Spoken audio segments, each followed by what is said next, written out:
if Tom Cruise pumped gas in Minot, North Dakota, he would have still become Tom Cruise. You cannot cap whatever that thing he has. Yeah. You cannot deny it. It's an irresistible force and a movable. It's a supernova of whoa. They would have found him. Tom Cruise was just the coolest guy in the world. Like, he's the best. And I didn't realize this. Jerry O'Connell was just on my podcast, and he goes, "You don't remember this at rehearsal? We were at the Sony lot, and Tom Cruise had his own chef, and you're like, what's going on here?" And apparently I went up to Tom like, "What's going on, Mr. Oh, fancy pants. We got to eat Panda Express." And Tom Cruise's chef from that day forward always made Tom and me lunch. But I have no memory of this. But Jerry's like, "No, you blew my mind." And you would go in his trailer and get like exercise equipment. I'm like, "No." I remember going into his trailer to get a jump rope, but I did ask permission to go. He goes, "No, you went in there all the time." I'm like, "Jerry, I'm not crazy." But I do know Nicole Kidman was in there too, so I'm not stupid either. Hey now. Oh, Kidman. Days of Thunder Kidman. Woo. She's a beauty. Sugar packets. No pun intended. None. Yeah, so it was a good set. It was a fun set, and it was there was work to be done, but there was a lot of money to shoot. It wasn't like an independent where you shoot like 15 pages in a day. We gotta go. We had the luxury of Sony, the machine of Sony behind us. Did you, when you're around Tom Cruise and you said he knew his lines when you were auditioning, did you see a sense of professionalism that you're like, holy fuck, that's why he's Tom Cruise? Yes. If he was so nice to each person and knew everyone's names. Like when I came in and said hi to everybody, like that's kind of him. Like what I learned from him. And I remember once we were in a van going to set, and the wardrobe lady looks at me and goes, "You know, you can hang up your clothes at the end of the day."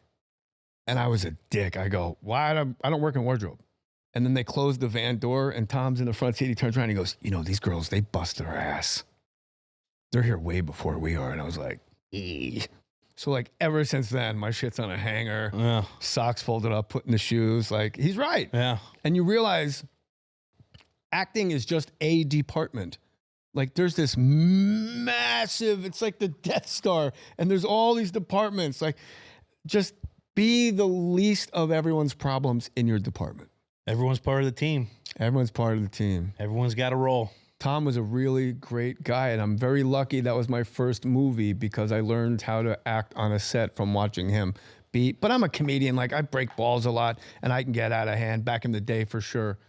Not anymore. But Tom, being like a nice guy was like, yeah, I want to be like that. Like, he was cool, man. Yeah. There's so, like, I always like asking those questions about those certain types of people because people think that, like, people like Tom Cruise or Tom Brady, they luck into this shit. No, these people fucking work for this shit. They're at this spot for a reason. If Tom Cruise pumped gas in Minot, North Dakota, he would have still become Tom Cruise. You cannot cap whatever that thing he has. Yeah. You cannot deny it. It's an irresistible force and a movable. It's a supernova of whoa. They would have found him. That's good for people to know. That shit, you know, dreams without actions are just fucking dreams. Put that on a goddamn t-shirt. That's what Frank used to tell me. My dad used to race cars in the same like local tracks that Tom Cruise did, and my dad goes, "Hey, why don't you ask your buddy Tom Cruise what gear is he in Watkins Glen Raceway? Because he's the only guy that never crashes into the bales of hay on turn 1." And I'm like, all right. So we're on set at Sony, and I asked Tom, and Tom's like, you know, I think I was in first gear. And I'm like, all right.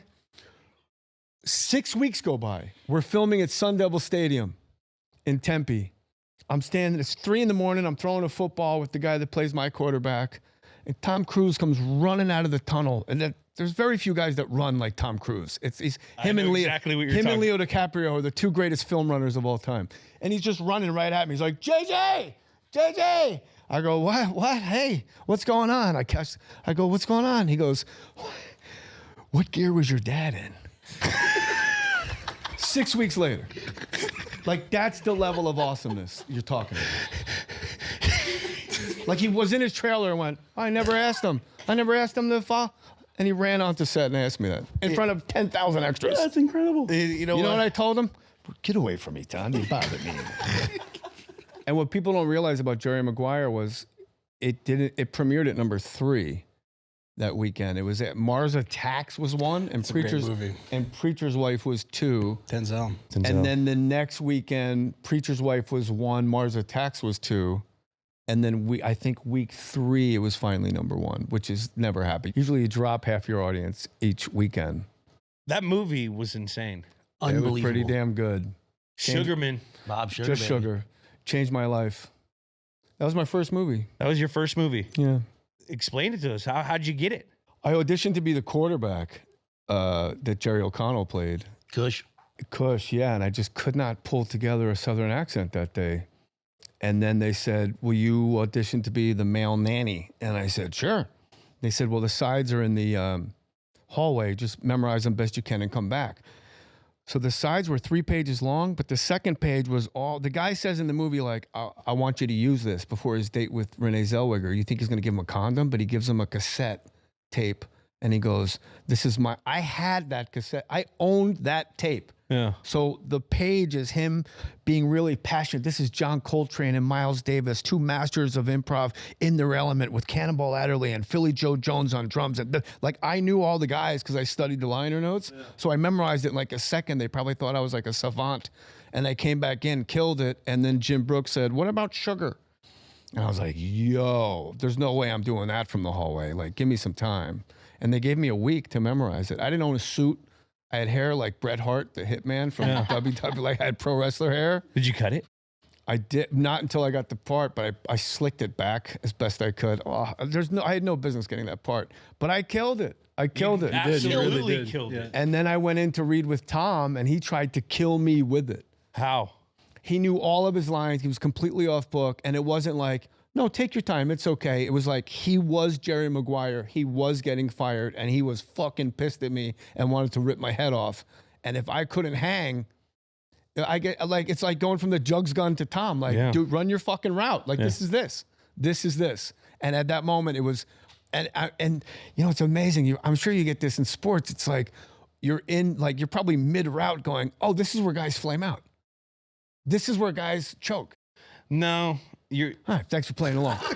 Anyway, gang, my next guest, please welcome Andrew Wiggins, East Boston. So you get in, and Cruz is firing off fucking Jermaine Wiggins. Yeah, he's a guy. The snowplow. Wiggy. Great game in the snow game.